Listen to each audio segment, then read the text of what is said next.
two things, God and the Cats. Hello, folks. Welcome back to Sam Houston SportsTalk. All Neil, Luke, Scott over to your right on the right side of the screen. If you have not already, be sure you subscribe today to Sam Houston SportsTalk. Follow us on all of our social media outlets. Links are in the description. And also, again, if you are looking for an audio-only form of listening to Sam Houston SportsTalk podcast, you can check out our Spotify. Link is in the description. Before we continue on, I could tell you already, Luke's mood for the weekend is about to be determined in about an hour, as we're recording Thursday, 5:55 p.m. Because NFL football starts tonight with the Cowboys and the Eagles in Philadelphia, and I could tell Luke is already feeling a little anxious over there. It looks like. You know, there is a buzz being in the city now. I'm surrounded by the chosen few that are Cowboys fans, not the dreaded Texans fans down there in Hey, Huntsville. what was this? So- Zip it. You just said that the Cowboys fans are chosen by whom? We follow the chosen team. We follow America's team, of course, and it's probably not going to be too great tonight. The people will understand. Well, they will see, actually, when this comes out, they'll see what's going to happen. But hopes are not up or not too high. But we're here for the Bearkats, Colin. We are still hopeful for the Bearkats. I know it's been a little rough the past few games. Got to spin that some way. But Yeah, you're right. yeah, big game coming up against Hawaii. Yeah, let's kind of put like a kind of a final bow on UNLV real quick. Just kind of after sitting around a little bit longer, Luke, just kind of tell us right now, just kind of what can Sam Houston take away from UNLV that they can take into this very unique game against the Bows. Well, I think with the lack of offensive, maybe like consistent production, I think we might have found a guy to go to there and landing Coco Brown. Colin, I think that's a guy that I think should see some more snaps as the season progresses, and here against Hawaii. Not that I think the other backs had done very good. I just think it's been a little shaky, and that's a guy that's shown some flash and has given you some big plays, right? And so I think maybe just getting him a little bit more involved and defensively got to shore up the secondary, because this is a Hawaii team. Timmy Chang is the head coach, right? That loves to throw the ball, and that secondary has not been as great, the past couple of games against UNLV, and then also in the opener. So I think taking that in consideration, I think we just got to play better on the secondary, and then I think gotta get the ball to some playmakers, Colin. We just haven't seen that many explosive plays offensively. So I'm going to go ahead and get started with Hawaii with some interesting news that is coming out of that football program. As you know, Luke, they won their first game against Stanford, which Stanford is just going to be they're going to be pretty bad this year. Even though they got a general manager, Andrew Luck, and head coach Frank Reich.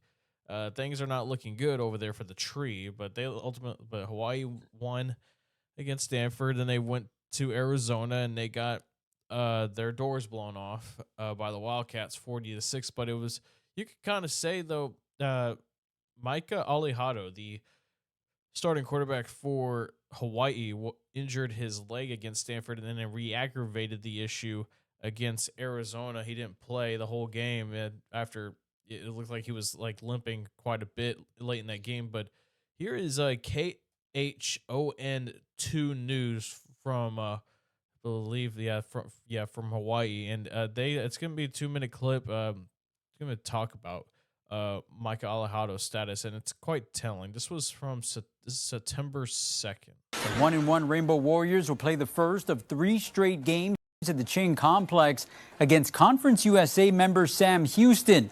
Now, for a second straight week, the biggest storyline is the status of Bo's quarterback, Micah Alejado.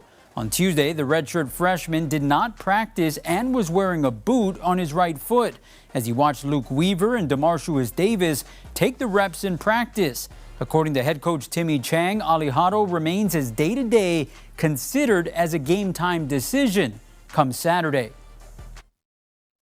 Yeah, right now he didn't practice this. He didn't practice today, and we're gonna see how it progresses. He did get stepped on during the game.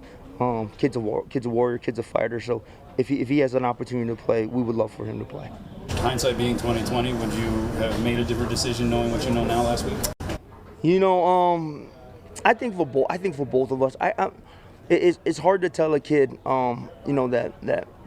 that wants to go out there, that knows that can play. Probably looking at where the situation was at, we should rest him. Yeah, we have a lot of trust in Luke. Again, Luke comes from a background of winning football at Modesto Junior College. That's what really drew us to him first, and so he'll get a lot of the reps this week, and hopefully and getting him ready to prepare if Micah can go. Same thing as last week, just prepare like a starter and be ready at any moment. That's all it is. So luckily I can get some more reps in my system and just be ready if I need to be. And being able to get live game reps with bullets flying and stuff, that was good to see on film and be able to correct and move on from and learn from. Obviously taking care of the ball is my biggest thing. 3 turnovers, it's just not acceptable, just got to clean that up. But just felt good with communication and just trusting my guys to make a play. Well, 9-point favorites, but then Luke, according to CBS Sports, it's last time I checked, Sam Houston's now at a 6.5-point dog. So that spread has been coming more and more favor for the Bearkats.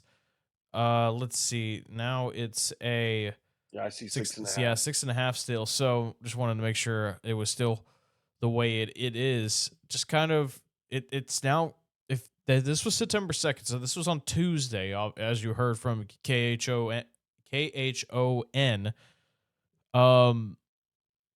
I think it's safe to say that Alejado is not going to play, especially because, from my point of view, I think that they want to just sit Alejado for this game and have him ready, at least healthy for Mountain West play, because Timmy Chang has some high hopes for this program, and hopefully it could potentially lead to a shot at least of getting into the Mountain West Championship, or I think that they're more or less hunting for a bowl game. But looks like we might see Luke Weaver. It sounds like if Alejado is not ready to go. Yeah. I mean, you could definitely see Hawaii saying, "Hey, you know what? Not that saying this game isn't important to them, but obviously, like a conference game and homecoming, right? Which is their next game is homecoming, and then the one after starts their conference play. Those are more important. So I could definitely see them say, "Hey, you know what?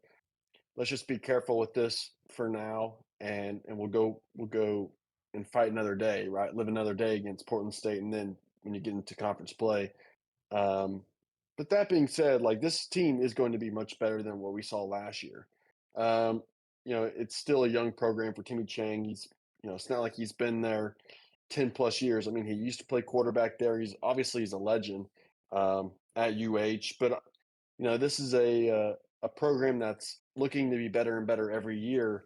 Um, and I think we both can agree. And like Keeler talked about it last year, Longo has talked about it. Like that's the right guy to be leading this program um, for Hawaii. So I definitely think there's a chance we see Weaver. I think it's more than likely we see Weaver.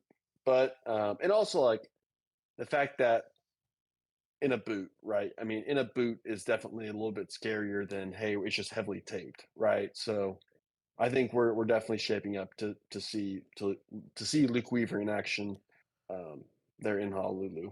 Kind of want to talk about their offense a little bit more, because we all know what Hawaii brings, and it's that good old run and shoot. So they're gonna be.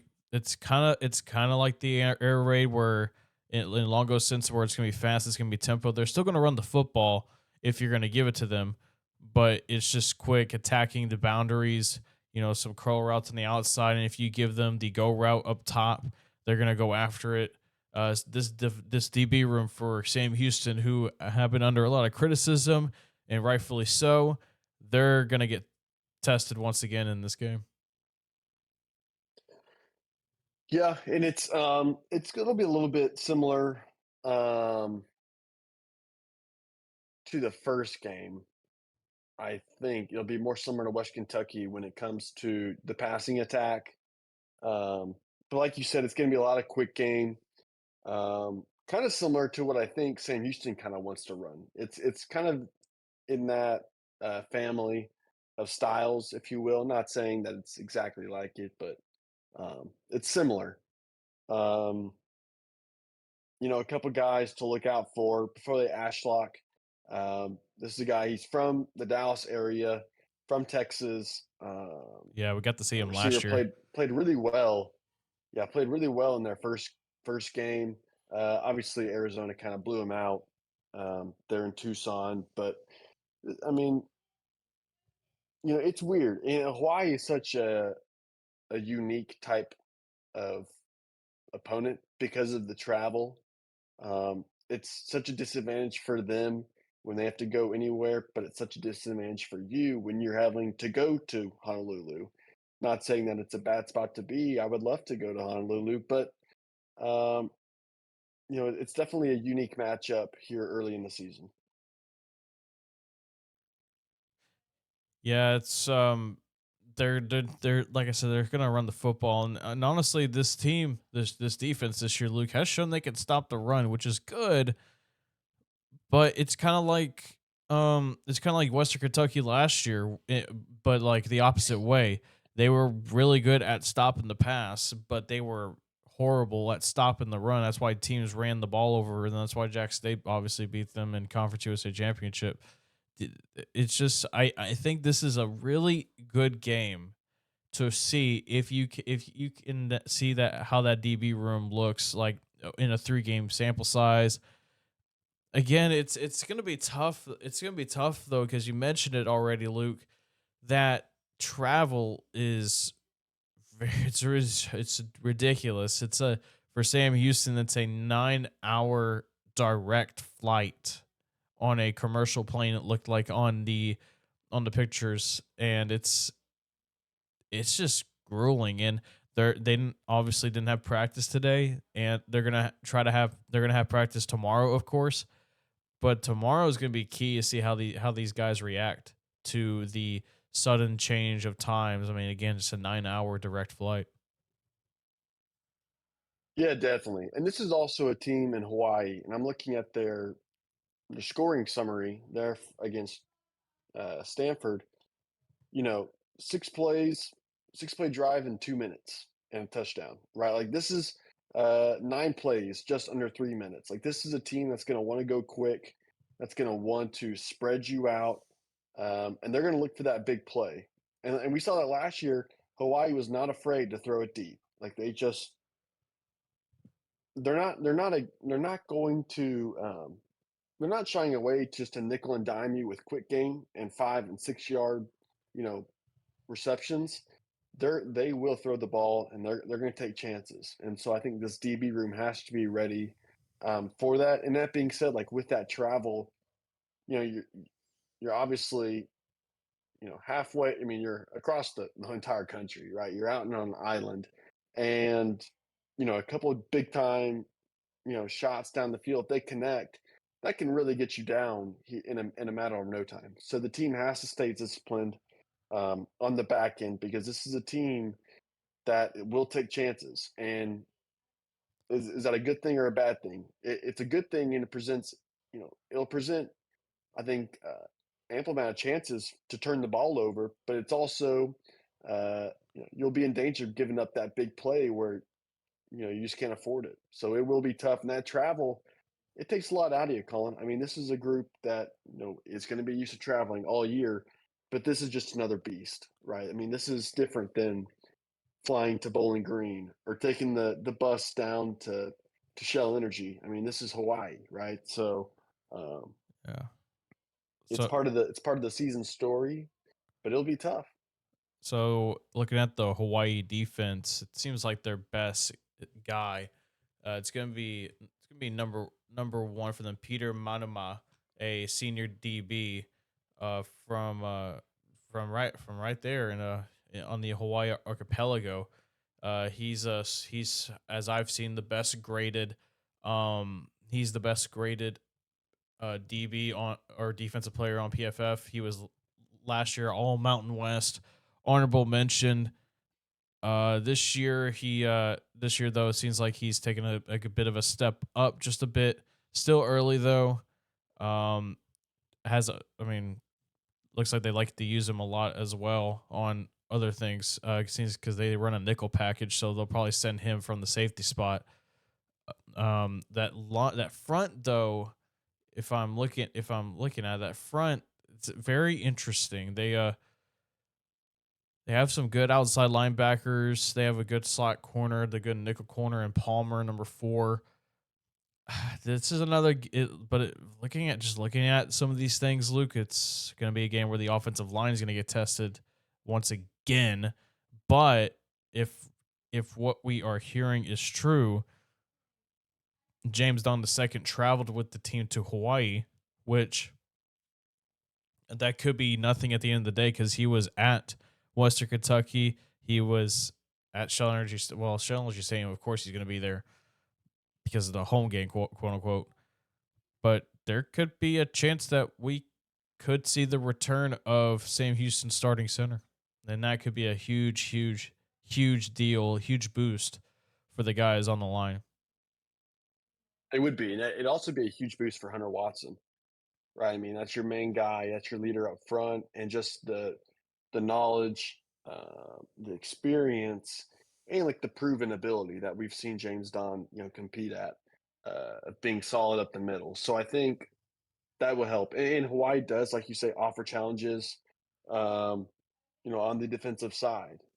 And I mean, I know the last game, they gave up 40 points, but also like Stanford's also a Power 5 team or a Power 4 team, right? And giving up only 20 there, that's an accomplishment, especially Yeah. because they were down 10-0 early, right? And they only gave up 10 points after that first quarter. So this is a team that's gritty, it's improved. Okay. Now you saw a little bit of them last year, but it's also they're going to be much different. Like uh, they're going to be better. Like they just are, and I think it's going to be similar stylistically to last game, just without Sam Houston's stifling defense from last year. Yeah, it's gonna be. I. I'm just wondering if Don does come back. Does it fix the line itself? I mean, No, it doesn't. It doesn't fix it, but it does patch a big hole. I mean, that's I your mean, that's your a quarterback team of with that's your James quarterback Don of is that's your quarterback of the O line, really. right, and like a team with James Don starting is going to be better than a team that James Don isn't playing on. One Longo mentioned also that he needs his receivers to step up. Uh, I feel like I feel like it has to be a Quavez Humphreys. I mean, he's still being rolled out there as a starter, but we still haven't really heard much of him. I don't if because one thing that Longo said was that he needs his receivers to have better separation. What if and there were a couple times where I saw receivers that were kind of not really running their routes, efficiently. And it seemed like there was some miscommunication sometimes here and there. I I just think though, hopefully these guys step up and help out Hunter and use their athleticism, use their speed, go crazy. There's athletes in the receiver room, Luke, but they definitely do need to get going. Yeah, of course. I mean, Avion Smith Mack, he's been a guy it's been around, right? Like he's kind of been your most productive. I mean, outside of yeah, I mean, I would just say it would be him. Like that's kind of been the only guy that it's really uh, that we've seen something out of. And like you said, like Quavez, this is his second year at the program or third year at the program. second year playing, like you need to step up. Like you are a dude. Like you were the guy last year early in the season to catalyst the offense. We need you. Where's Michael Phoenix been? Like he suited up. He hasn't really played. Um, I don't know if that's if there's an injury thing going on with him, if it's a disciplinary, a team rules type thing. Um, I don't know, but someone, I mean, maybe you go to Malik Phillips, but like, I think we also took for granted like how good, or like the weapons last year uh, that we lost coming into this year. I think we were taking that for granted a little bit, and now, uh, here we are searching for someone to take the role as a wide receiver one. Well, let's circle back to really the most important position on the field for the offense, and that is the quarterbacks. I'm gonna replay this clip that I still have in OBS, so I can just play it right here. But here is Phil Longo on both quarterbacks in the press conference on Tuesday. They both need to prepare to start every week, and they need to be ready to play, whether they're out there on the first play or they take over halfway through the second quarter. Whatever the situation is, we need them both to prepare like starters, and we actually challenge Landon Locke to do the same thing. But those top two guys are getting the most reps, and so that's going to be our approach moving forward until one of them separates himself from the other. And if they're both productive, I'll play both of them. In 2014, while we were here, 2015, I needed to do that also. The 2014, our quarterback was the conference player of the year, and then, JJ, and then we come back in 15, and Jeremiah Briscoe comes on to the scene, and, he plays well, and so we wound up playing both of them. And then in 16, it's all Briscoe, and he's the conference player of the year. So you've got a situation where we want to use all our weapons. If we have two weapons at quarterback, then we plan on using them both. And just like any other position, if you've got somebody there with a hot hand, we're going to roll with them for a while. So that'll be the approach, I think, just about the rest of the season. So, Luke, I ask again, are we going to see a 2 QB system, or at least both QBs playing equally, kind of like what we saw, or in a while, I wasn't really aware of Sam Houston when I was 14, 15 years old just yet. But could we see a kind of system to where both QBs play at the same, almost the same exact amount of snaps? They get shuffled in and out during a drive. One can run the ball, one can throw the ball. Could we potentially see that? I mean, just because they're both really good at. They're both their strengths are, if you wish you have that in one quarterback, one that can run and one that can throw. I'm not saying that Watson can't throw. I'm not saying Mabry can't throw. I'm just saying what their biggest strengths are. Well, he hasn't thrown a touchdown yet this year, so. That is something that Mature has on Watson. 1-0 in the throwing the touchdowns. Yeah, well, Watson has not thrown a pick six.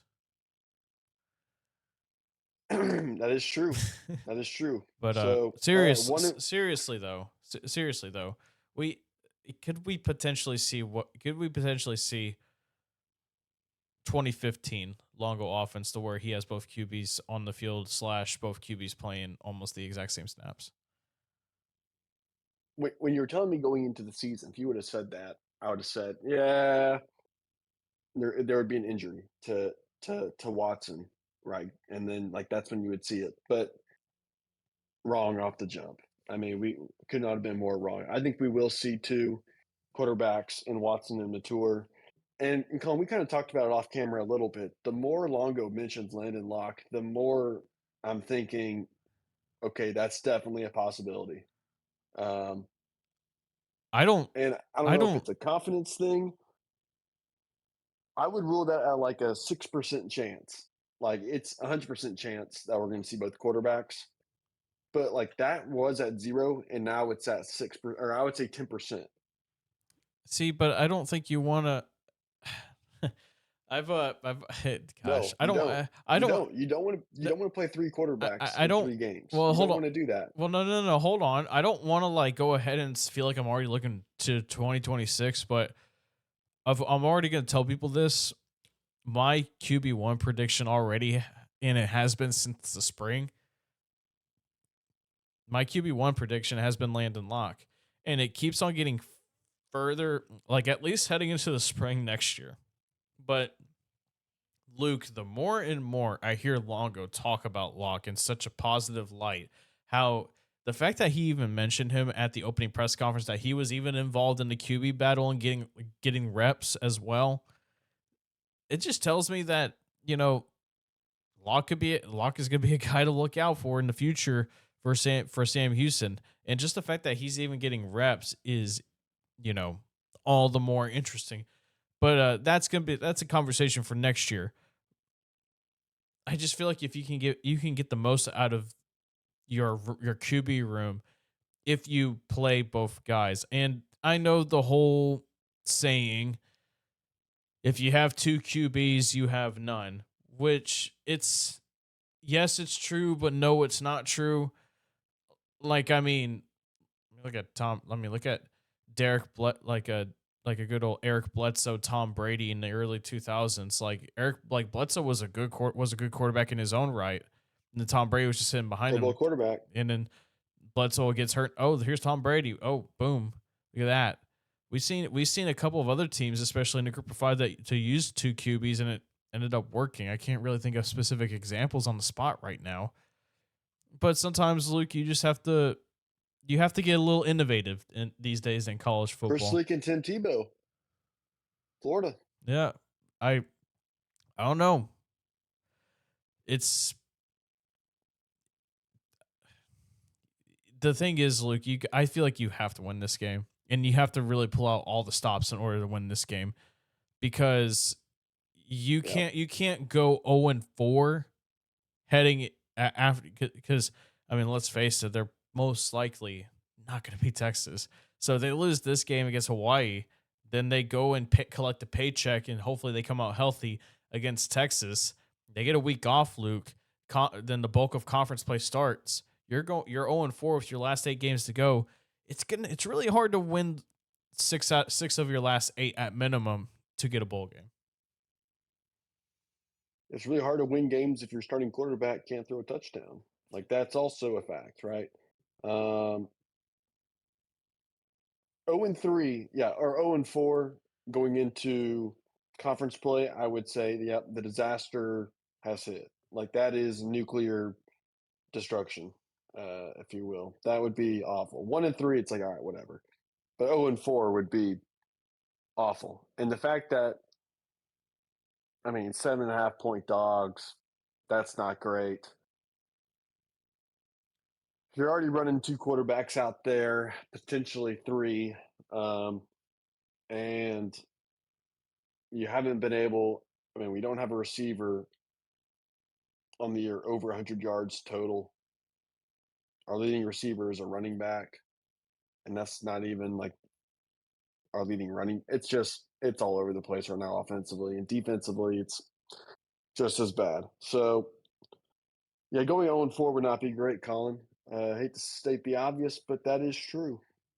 Colton Foster, a friend of the program from the Huntsville Item, wrote his preview article, and the last line he has in there, I believe he put it the last line, he said, but much like in 2023, the losses continued to stack up, and it felt like a hole that you couldn't climb out of, or something along the lines of that.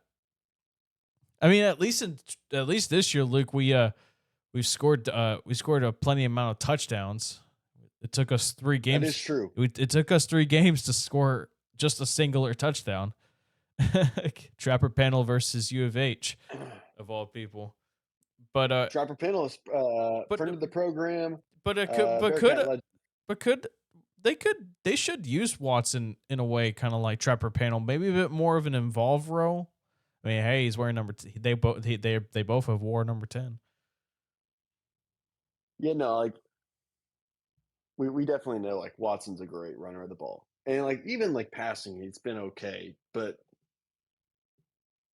the closer we get, like when we get into that red zone or like the 35 and closer, it just feels like we just don't really know what we're doing. You know what I mean? So, and like the lack of a consistent like running game, the offensive line breaking down every other play, like that's what happens. And to kind of put a bow, see what I did there, on this segment. Yes, while you say Hawaii is a better team, which they are, just not having your guy out there on the field can really deflate a team. If they don't have your quarterback one, I mean, I'm not saying Luke Weaver can't potentially step in, but if Sam Houston can come in and kind of just attack and like get that cat attack going. Yeah.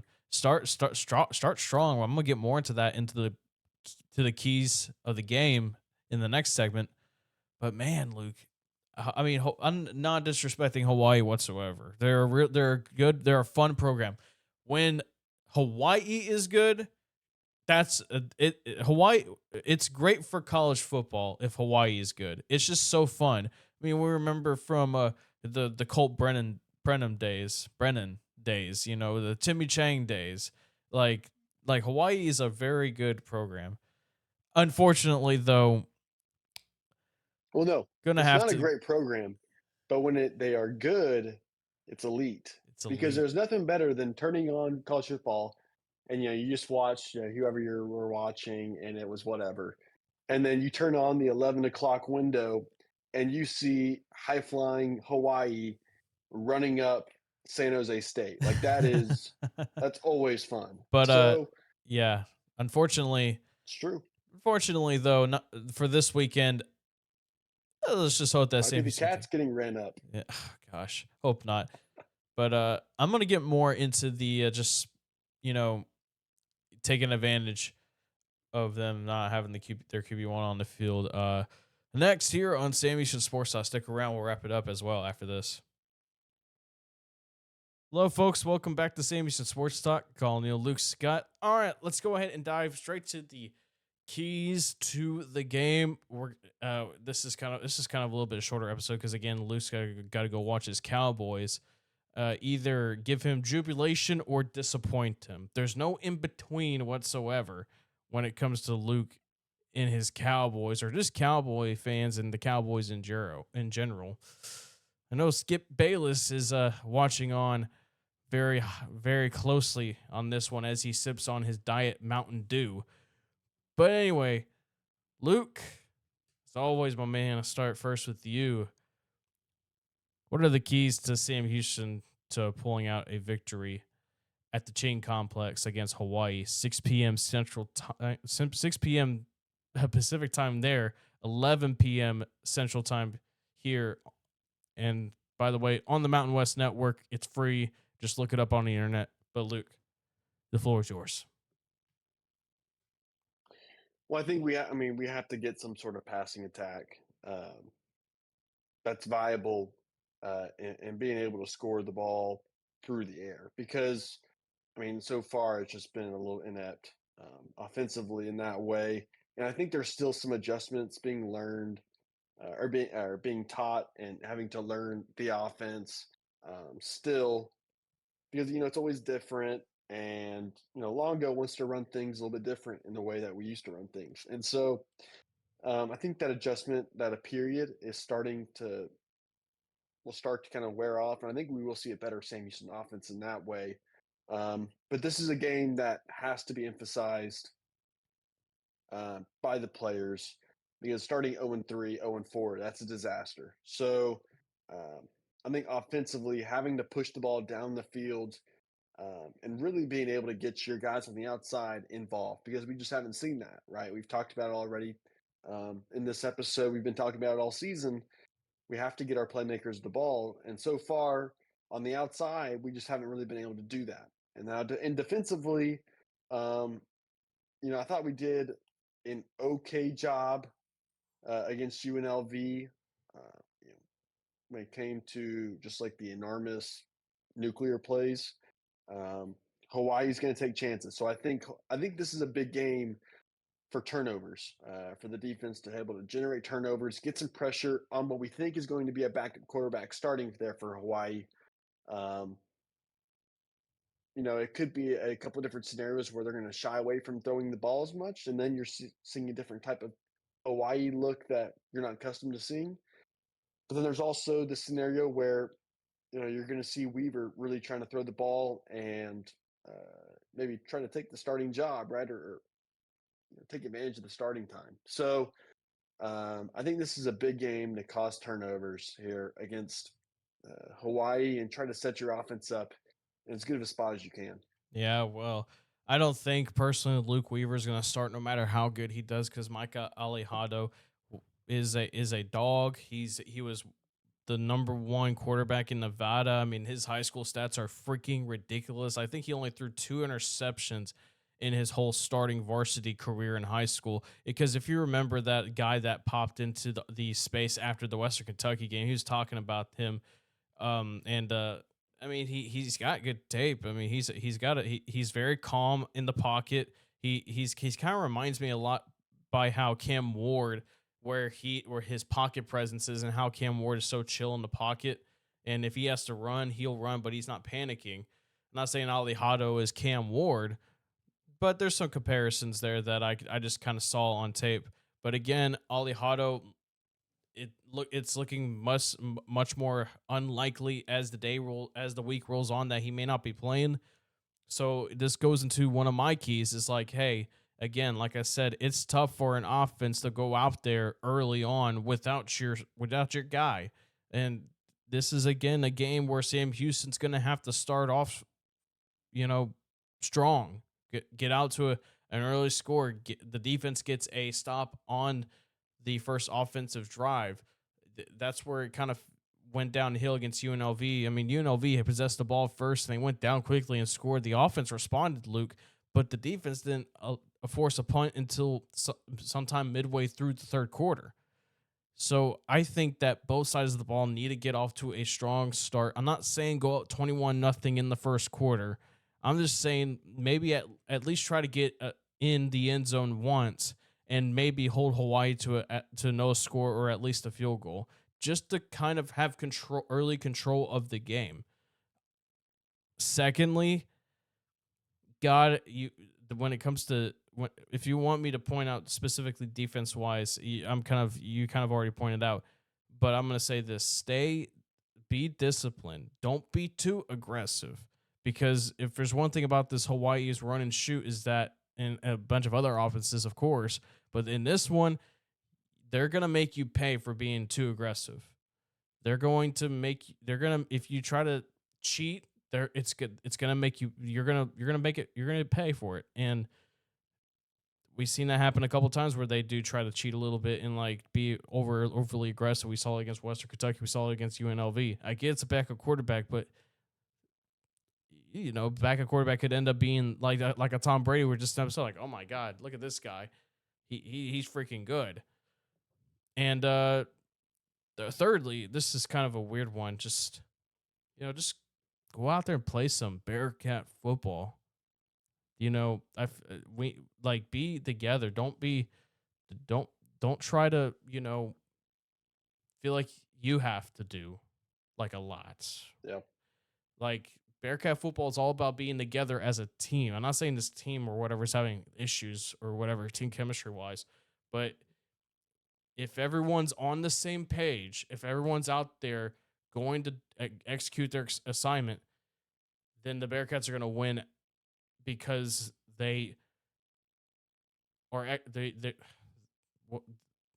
am I trying to put this? They're going out there and doing their job. If everyone does their job, I believe the Bearcats win this game and can win even more games down the line. Luke, who's going to be? I also think you have to win the first quarter if you're Sam Houston. Like if we're down the first quarter by more than a touchdown, the alarm bells are going off. Like the sirens are going.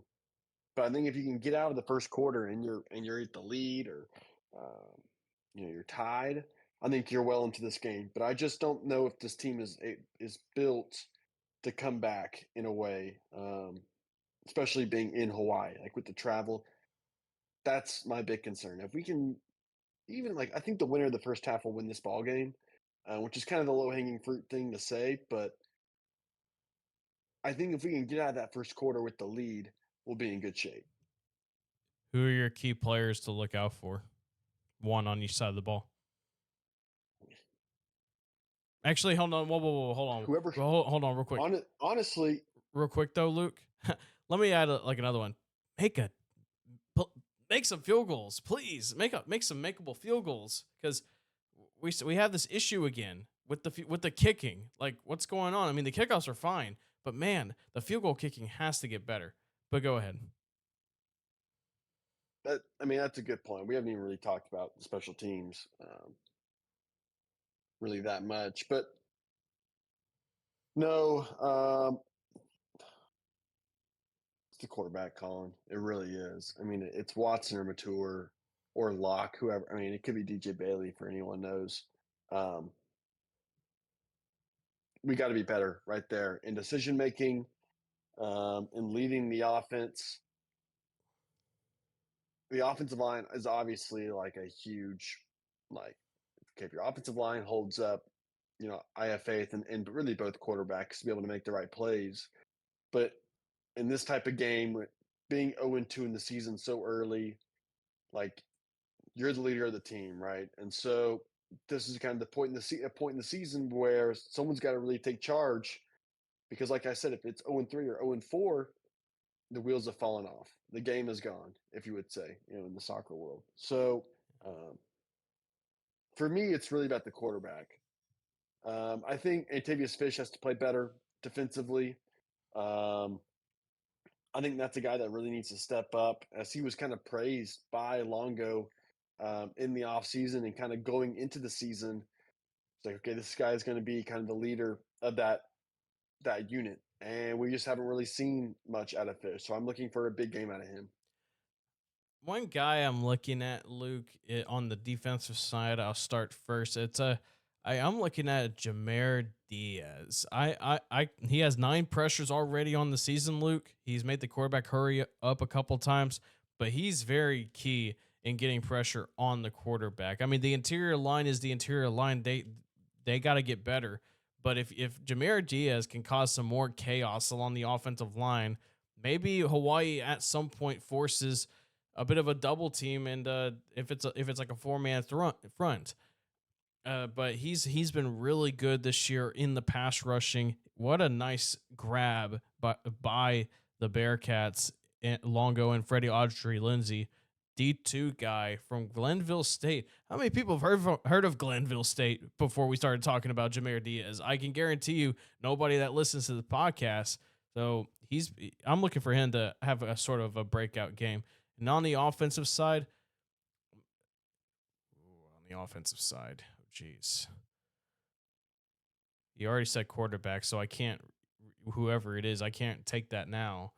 I'm gonna say Avion Smith Mack. I'm gonna say him, because I don't know if Grady O'Neal did travel with the team to Hawaii, and it looks like that he's gonna be back, but I'm not gonna speculate. I'm gonna say I'm gonna take your strategy, Luke. I'm gonna say the slot receivers as a whole. I think the slot receivers have to step up. They have to have good games, especially to make life easier for whoever the quarterback is that is under center or behind center. Really, I just think the slot receivers need to be a bit more explosive. For one thing, there were a couple of drops against UNLV that just should not happen. And also, again, just go out there, be athletes. So I'm looking at the slot receivers in this game, like a Avion Smith Mack and a Grady O'Neal if he does play. You're talking about who went to Glenville State. Channing Tatum went to Glenville State before he dropped out. Was on the scholarship playing football for Glenville State. Did you know Jackie Robinson was at Glenville State, Colin? Do you know that? Well, I'll tell you what, they're not Michael. Not Jackie Robinson, Jackie Joe Robinson, actually, a 5-sport athlete there at Glenville State. I'll tell you what, though, there's respect on Glenville. Channing Tatum is not as good of an actor as Michael Jeffrey Jordan. Okay, have you heard of Space Jam? That's right. That's right. That's an Oscar-worthy performance right there. You watch too much Last Take, dude. I watched too much Skip Bayless. Stop it, Colin.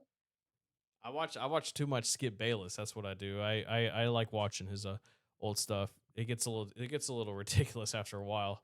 The man still believes that Tim Tebow is a Hall of Fame quarterback.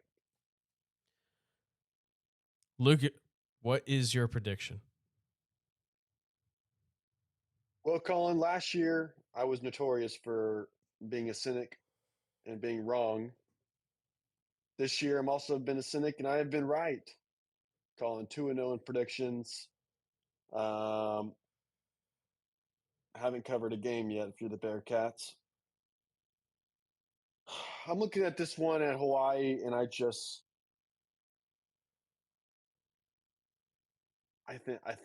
think the Warriors are going to do it. I think the Rainbow Warriors will take us down once again. Once again. Although I do think I'm sorry, we lose once again. 1-0 all time against Hawaii, of course, last year.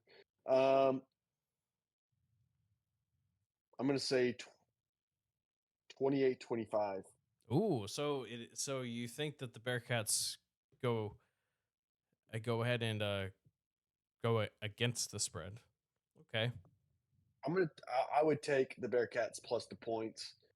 That being said, I don't know if we're gonna win this one. I think there's gonna be some funky scoring. That's why I think the 25. I think there'll be like a safety or something kind of crazy. Either some missed extra points, something weird. Yeah. Is gonna come out of this one, and I think Hawaii takes us down late in this one. But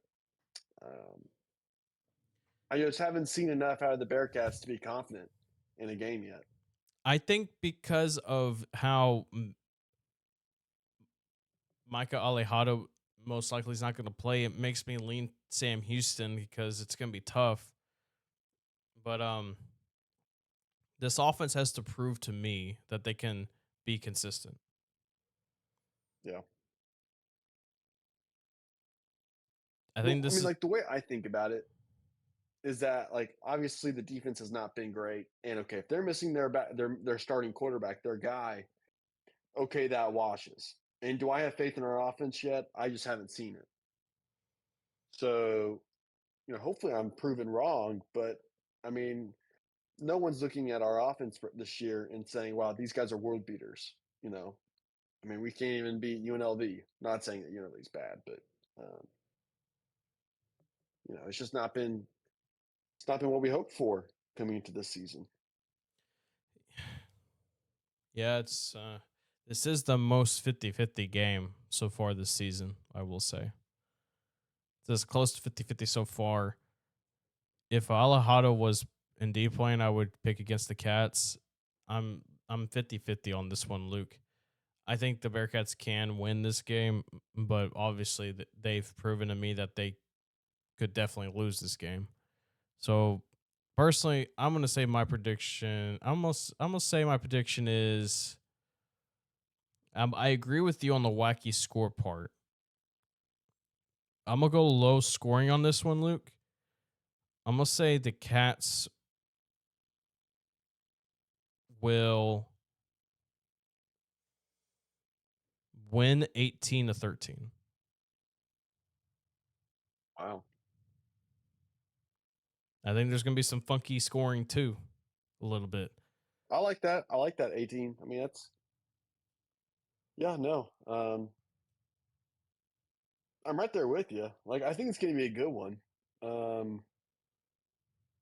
It's also like such a tough start for Longo. I mean, looking at the schedule before, I saw it, but I never really like recognized it. But your first game is a conference game in Bowling Green against conference favorite. Then you're going up against UNLV, against a proven Division One, a great head coach, and like an up and coming program. That's not even a home game. Then your next two travel games are you're going to Hawaii and then you're going to Austin. Like that is such a tough start for a new head coach. Yeah, I mean, that's a great perspective. Honestly, I thought about that quite a lot too. Like, man, I mean, that's just landmine after landmine of just you're fighting against everything. You know what I mean? and like he kind of opened his press conference on Tuesday. They're just, especially after the abysmal attendance on Friday, they're just gonna have to accept the fact that they're playing all their games on the road. Really, and Yeah. it's gonna be tough. It's gonna be tough, but hopefully the Cats can pull off a victory in Hawaii. Again, it's gonna be 11 p.m. Central Time kickoff. 11 p.m. Central Time, not 11 a.m. 11 p.m. Central Time. It'll be 6 o'clock p.m. in Hawaii.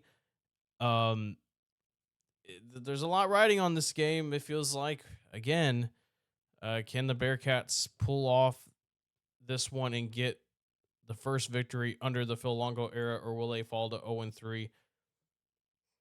We'll see. We'll find out this Saturday. And hey, guys, that'll give you a great excuse to watch college football literally all day. literally all day. That's what I'm doing. I'm literally watching college football all day long on Saturday. But that'll do it for us here. That's Luke Scott. I'm Colin Neal. Be sure you like, be sure you subscribe today. The Sam Houston Sports. I got some new subscribers before the show today, so thank y'all and welcome to Sam Houston Sports Talk. And if again, you can find us on Spotify if you need an audio only form of the podcast. I literally woke up from a nap literally right before the podcast, so that's why I sound kind of weird. And hopefully this sounded really good for y'all folks, and hopefully again earns a subscription from y'all. So thank y'all once again. And Luke, as always, man, eat 'em up cats, and two things. Got the Cats. Eat 'em up, Cats.